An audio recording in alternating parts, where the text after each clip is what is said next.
दोस्तों स्वागत है आपका अपने YouTube channel let's join us पर। दोस्तों बीपीएससी टायर 3 का री एग्ज़ाम होने वाला है। अपनी अपनी तैयारी को तेज कर दीजिए। ये सेशन बीपीएससी में पूछे जाने वाले सामान्य अध्ययन के प्रश्नों पर आधारित है। इसमें सामान्य अध्ययन के जो प्रश्न बनते हैं उन्हीं को कवर करने का प्रयास किया जाएगा। दोस्तों सेशन को शुरू करने से पहले यदि आप चैनल पर नए हैं तो चैनल को लाइक शेयर सब्सक्राइब जरूर कर लें। तो आज का सेशन बिना देरी के शुरू करते हैं। आज का पहला प्रश्न है, स्वतंत्रता संग्राम के किस क्रांतिकारी को 14 वर्ष की उम्र में फांसी की सजा दी गई थी? ए बटुकेश्वर दत्त, बी खुदीराम बोस, सी भगत सिंह, डी सुखदेव। यहाँ पर विकल्प बी खुदीराम बोस सही हो जाएगा। वर्नाकुलर एक्ट किस विषय से संबंधित है? एक दोस्तों ए प्रदर्शन से, बी प्रेस, सी न्यायपालिका, डी शिक्षा।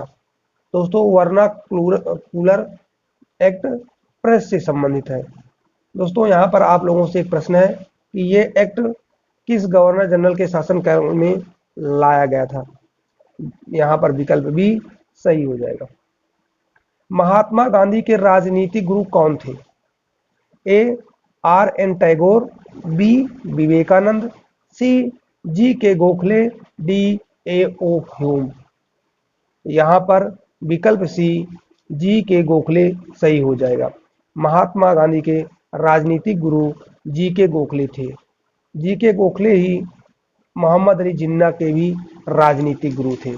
आप लोग कमेंट बॉक्स में बताएंगे कि जी के गोखले के राजनीतिक गुरु कौन थे।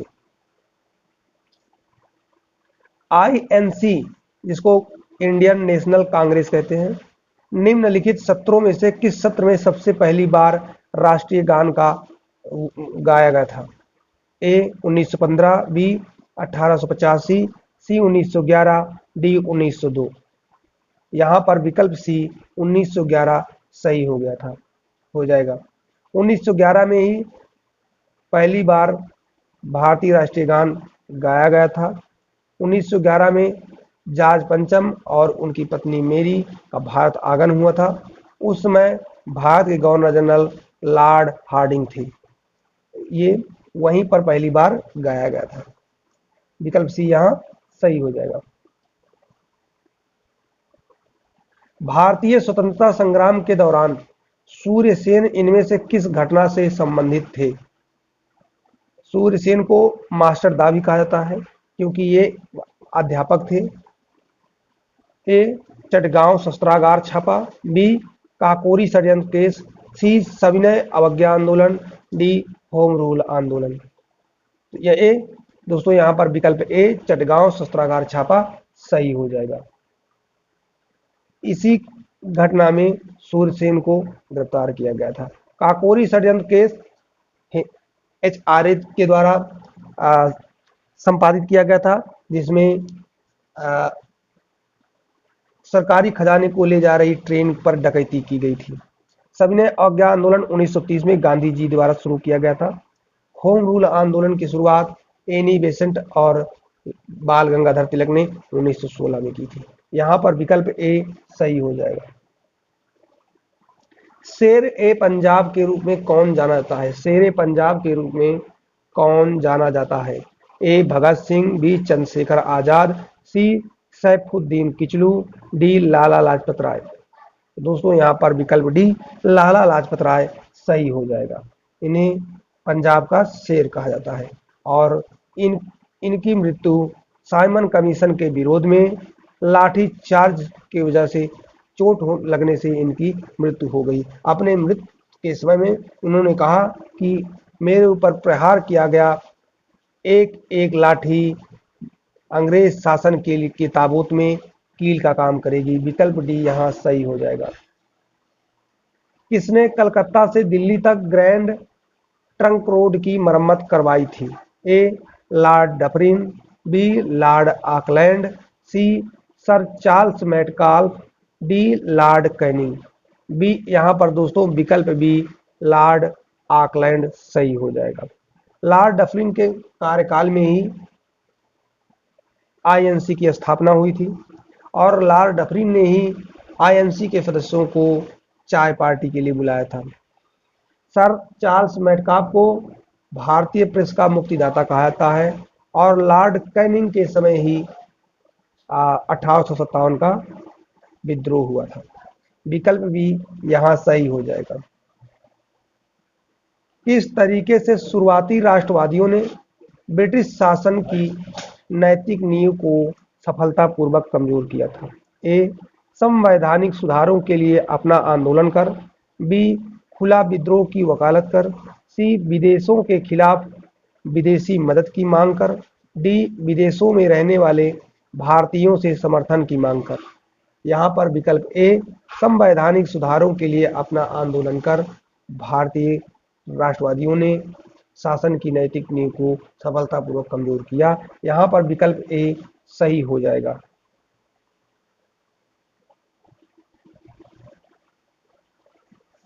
पृष्ठभूमि से संबंधित वे कौन सी बातें थी जिसमें जिन्ना की बातें सही थी? पहला है, यह ऑल इंडिया मुस्लिम लीग 1929 की बैठक में दिया गया था। दूसरा, यह नेहरू की रिपोर्ट की प्रतिक्रिया में था जिसे उन्होंने मृत्यु का वारंट माना था। शुरुआत में कुछ सुधार आगा खान और करीम जलाल ने बताए थे, बाद में जिन्ना ने उन्हें एकत्र किया और हिंदुओं की प्रतिक्रिया पर 14 सूत्री मसौदा तैयार किया। तो दोस्तों यहाँ पर विकल्प 1 और 2 सही हो जाएगा, तीसरा विकल्प गलत है। संविधान सभा की बैठकों और अंतरिम सरकार के प्रति लीग के रवैये का नतीजा क्या था? लीग कांग्रेस के सदस्यों की नियुक्तियों और फैसलों के साथ बढ़ा। लीग ने पाकिस्तान के लिए अपनी जंग में कांग्रेस के साथ समझौता किया। सी. ब्रिटिशों ने अंतरिम सरकार में लीग को शामिल कर उसे प्रभावित करने की कोशिश की, हालांकि लीग ने इस पर आपत्ति जताई थी। डी. इनमें से कोई नहीं। यहाँ पर विकल्प बी सही हो जाएगा। लीग ने पाकिस्तान के लिए अपनी जंग में कांग्रेस के साथ समझौता किया। विकल्प बी यहाँ सही हो जाएगा। भारत की स्वतंत्रता के लिए भारतीय राष्ट्रीय सेना का निर्माण किसने किया था? ए.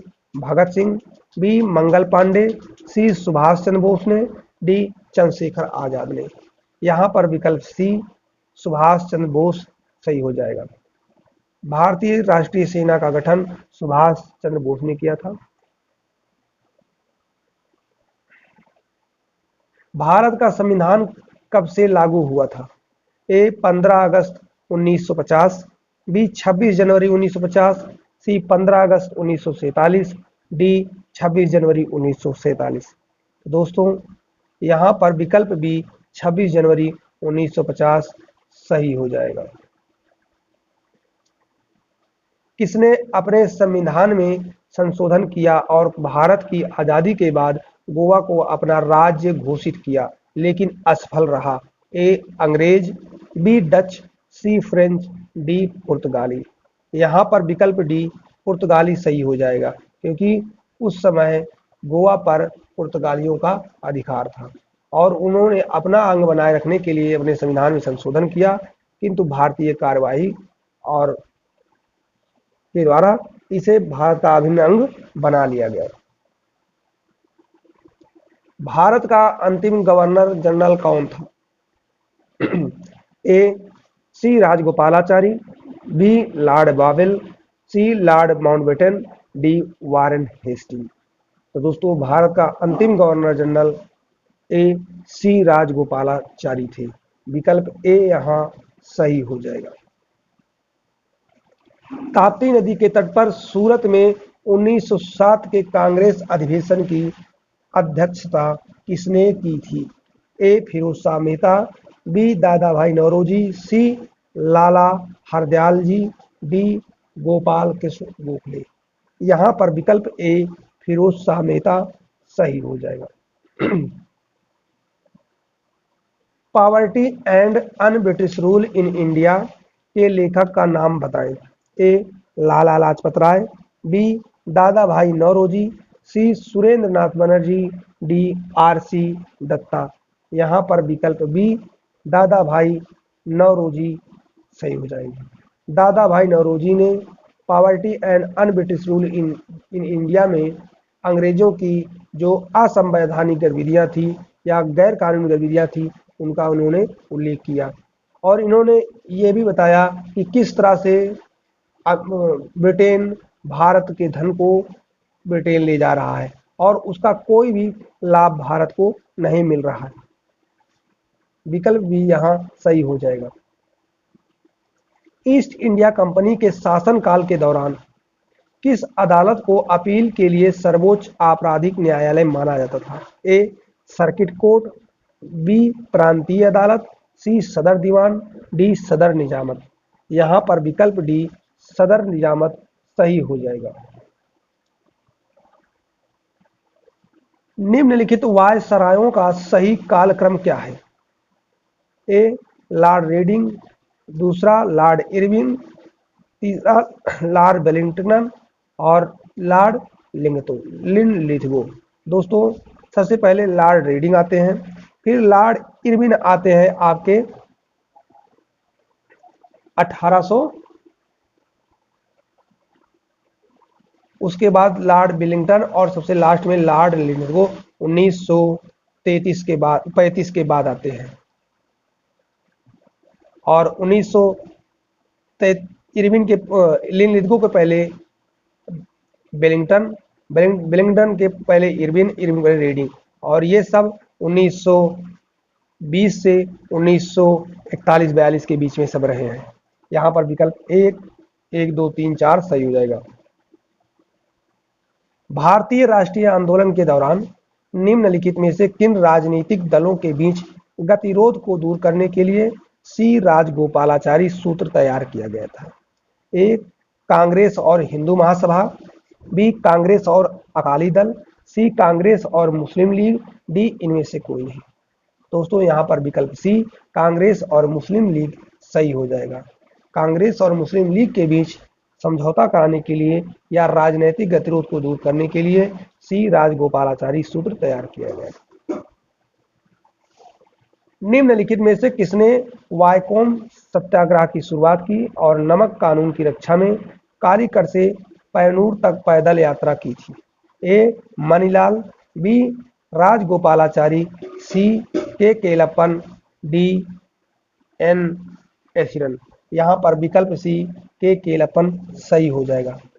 आप लोग कमेंट बॉक्स में बताएंगे कि राजगोपालाचारी ने नमक सत्याग्रह के विरोध की शुरुआत में कहां से कहां तक की पैदल यात्रा की थी, ये आप लोग कमेंट बॉक्स में बताएंगे। बक्सर की लड़ाई के बाद ईस्ट इंडिया कंपनी को निम्नलिखित में से किन स्थानों की दीवानी का अधिकार मिल गया था? ए बंगाल, बी बिहार, सी उड़ीसा, डी उपरोक्त में से सभी। दोस्तों 1764 के बाद ईस्ट इंडिया कंपनी को बंगाल, बिहार, उड़ीसा की दीवानी का अधिकार मिल गया था और इसी के माध्यम से बंगाल में द्वैध शासन की शुरुआत की गई थी। यहाँ पर विकल्प डी सही हो जाएगा। निम्नलिखित में से किस अधिनियम की जवाहरलाल नेहरू ने यह कहकर आलोचना की थी कि इसमें सिर्फ ब्रेक वाली मशीन है जिसमें इंजन नहीं है? ए भारत सरकार अधिनियम 1919, बी भारत सरकार अधिनियम 1935, सी भारतीय स्वतंत्रता अधिनियम 1947, डी भारतीय काउंसिल अधिनियम 1909। तो दोस्तों यहाँ पर विकल्प बी भारतीय शासन अधिनियम 1935 सही हो जाएगा। इसी के संबंध में जवाहरलाल नेहरू ने कहा सिर्फ ब्रेक वाली मशीन जिसमें इंजन नहीं है। एनी बेसेंट द्वारा स्थापित होम रूल लीग में कौन सा मुस्लिम नेता शामिल हुआ था? ए मोहम्मद इकबाल, बी मोहम्मद अली जिन्ना, सी सैयद अहमद खान, डी अबुल कलाम आजाद। दोस्तों यहाँ पर विकल्प बी मोहम्मद अली जिन्ना सही हो जाएगा। दोस्तों होम रूल आंदोलन की शुरुआत एनी बेसेंट और बाल गंगाधर तिलक द्वारा अलग अलग की गई थी। दोनों के अलग अलग संगठन थे और उनके कार्य करने के तरीके भी अलग थे। उद्देश्य होम रूल की स्थापना करना समान था, किंतु अधिकतर जो प्रसिद्ध और चर्चित नेता थे वो एनी बेसेंट के होम रूल आंदोलन के सदस्य थे। यहाँ पर विकल्प बी सही हो जाएगा। किसने कहा था कि 1857 का विद्रोह ना तो पहला, ना ही राष्ट्रीय और ना ही स्वतंत्रता संग्राम था? A B D Savarkar, B S N Sen, C R C Majumdar, D Benjamin Disraeli. दोस्तों यहाँ पर विकल्प सी आर सी मजूमदार सही हो जाएगा। बी डी सावरकर ने 1857 के विद्रोह को भारत का प्रथम स्वाधीनता संग्राम कहा। बेंजामिन डिज़रायली ने इसे हिंदू मुस्लिम षड्यंत्र कहा और एस एन सेन ने इसे राष्ट्रीय विद्रोह बताया। विकल्प सी यहाँ सही हो जाएगा। निम्नलिखित में से कौन वहाबी आंदोलन का नेता था? तो A Mohammad Ali, B Ajmal Khan, C Syed Ahmad, D M A Ansari. यहाँ पर विकल्प सी सैयद अहमद खान सही हो जाएगा। तो दोस्तों आज के सेशन में सिर्फ 25 क्वेश्चन पर चर्चा की गई और ये जो 25 क्वेश्चन है बहुत ही महत्वपूर्ण है, बीपीएससी के विभिन्न एग्जामों में पूछे गए हैं, इसलिए इनके पूछे जाने की संभावना अधिक है। दोस्तों इन्हें अच्छे से आप लोग तैयार कर लें और बीपीएससी टायर 3 की परीक्षा में अब ज़्यादा वक्त नहीं है, तो ऐसे में आपकी तैयारी बहुत तेज़ी से चलनी चाहिए। तो दोस्तों फिर मिलेंगे आप लोगों को किसी और महत्वपूर्ण सेशन के साथ, तब तक के लिए जय हिंद, जय भारत।